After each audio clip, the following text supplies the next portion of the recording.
اللہ کے نام سے شروع کرتا ہوں جو بڑا مہربان نہایت رحم کرنے والا ہے۔ تمام دیکھنے والے حضرات کو السلام علیکم۔ بکریوں اور بھیڑیوں کا ایک ساتھ چرنا، یہ مشہور ضرب المثل ہے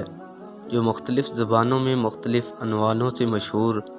اور زبان زدخواز و عوام ہے، لیکن عام لوگ اس کو ایک شاعرانہ مبالغہ سے زیادہ نہیں سمجھتے،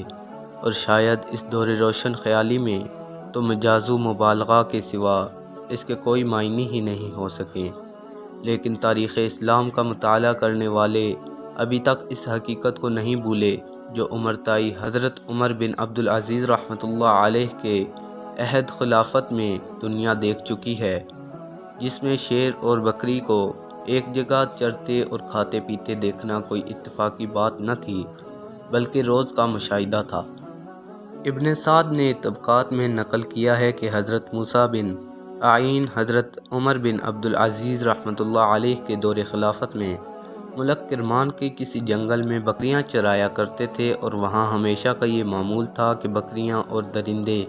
بھیڑیے وغیرہ وحشی جانور ایک جگہ چرتے پھرتے تھے۔ اتفاقاً ایک روز دیکھا کہ ایک بھیڑیے نے ایک بکری پر حملہ کر دیا۔ یہ واقعہ دیکھتے ہی موسیٰ بن عین بول اٹھے کہ معلوم ہوتا ہے کہ آج مرد صالح عمر بن عبدالعزیز فوت ہو گئے ہیں۔ پھر کچھ دنوں بعد اس بات کی تصدیق ہو گئی۔